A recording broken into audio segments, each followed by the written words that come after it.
ओम श्री विष्णुवे नमः। जय श्री राधे कृष्ण मित्रों, स्वागत है आपका अपने चैनल गुरुवाणी में।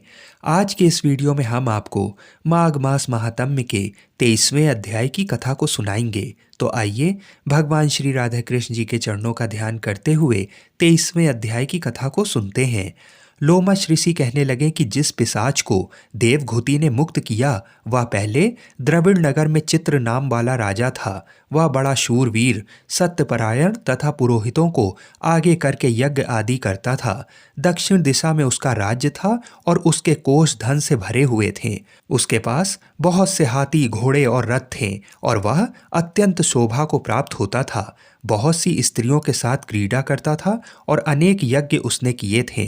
वह नित्य अतिथियों की पूजा करता था और शस्त्र विद्या में निपुण था। ब्रह्मा, विष्णु, महेश तथा सूर्य की पूजा सदैव किया करता था। वह जंगल में भी स्त्रियों से घिरा हुआ क्रीड़ा किया करता था। एक बार वह पाखंडियों के मंदिर में गया और वेदहीन भस्म लगाए महात्मा बने हुए पाखंडियों से उस राजा की बातचीत हुई। पाखंडियों ने कहा कि हे राजन, शैव धर्म की महिमा सुनो। इस धर्म के प्रभाव से मनुष्य पाप को काटकर मुक्त हो जाता है। सब वर्णों में शैव मत ही मुक्ति देने वाला है। शिव की आज्ञा के बिना दान, यज्ञ और तपों से कुछ नहीं बनता। शिव का सेवक होकर भस्म धारण करने, जटा रखने से ही मनुष्य मुक्त हो सकता है। जटा धारण करने तथा भस्म लेपन से ही मनुष्य शिव के समान हो जाता है। इसके बराबर कोई पुण्य नहीं है। जटा भस्म धारण किए हुए सभी योगी शिव के सादृश्य होते हैं। अंध, जड़, नपुंसक तथा मूर्ख सब जटा से ही पहचाने जाते हैं। शूद्र वर्ण के शैव भी पूजनीय हैं। विश्वामित्र क्षत्रिय होकर तप से ब्राह्मण हो गए। वाल्मीकि चोर होकर उत्तम ब्राह्मण हो गए। अतएव शिव पूजन में किसी बात का विचार नहीं है।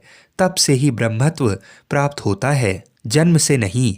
इस कारण शैव का दर्शन उत्तम है तथा शिव के सिवाय दूसरे देवता का पूजन ना करें।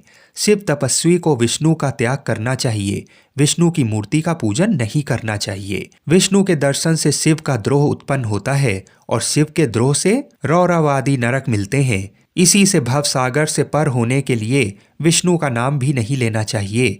शिव भक्त निशंक होकर जो शिव से प्रेम करता है वह कैलाश में वास करता है, इसमें कोई संदेह नहीं। इस धर्म का पालन करने वालों का कभी नाश नहीं होता। इस पाखंडी के ऐसे वचन सुनकर राजा ने मोह में आकर उनका धर्म ग्रहण कर लिया और वैदिक धर्म को त्याग दिया। वह श्रुति, स्मृति और ब्राह्मणों की निंदा करने लगा। उसने अपने घर के अग्निहोत्र को बुझा दिया और धर्म के कार्य बंद कर दिए। विष्णु की निंदा और वैष्णवों से द्वेष करने लगा और बोला, कहाँ है विष्णु? कहाँ देखा जाता है? कहाँ रहता है? किसने देखा है? और जो लोग नारायण का भजन करते थे उनको दुख देता था। पाखंडियों का मत ग्रहण कर राजा वेद, वैदिक धर्म, व्रत, दान और दानियों को नहीं मानता था। अन्याय से दंड देता वह कामी राजा सदा स्त्रियों के समूह से घिरा रहता और क्रोध से भरा रहता। गुरु तथा पुरोहितों के वचन को नहीं मानता था।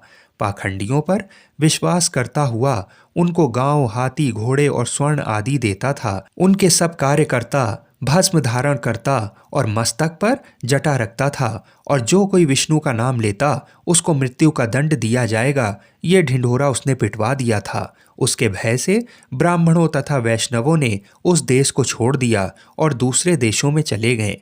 सारे देशवासी केवल नदी के जल से जीते थे। जीविका से दुखी होकर वृक्ष आदि नहीं लगाते थे, ना ही खेती बाड़ी करते थे। प्रजा अन्न के अभाव से गला सड़ा अन्न भी खा लेती थी। आचार, विचार, अग्नि, क्रिया सबको छोड़कर काल रूप की तरह वह राजा शासन करता था। कुछ समय के पश्चात उस राजा की मृत्यु हो गई और वैदिक रीति से उसकी क्रिया भी नहीं की गई। वह यमदूतों से अनेक प्रकार के दुख उठाता रहा। कहीं लोहे की कीलों पर से चलना पड़ा, कहीं जलते अंगारों पर चलना पड़ा जहाँ सूर्य अति तीव्र था और ना कोई छाया का वृक्ष था।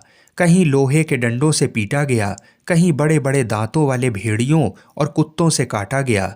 इस प्रकार दूसरे पापियों का हाहाकार सुनता हुआ वह राजा यमलोक में पहुंचा। इस प्रकार से 23वें अध्याय की कथा यहीं पर समाप्त हुई।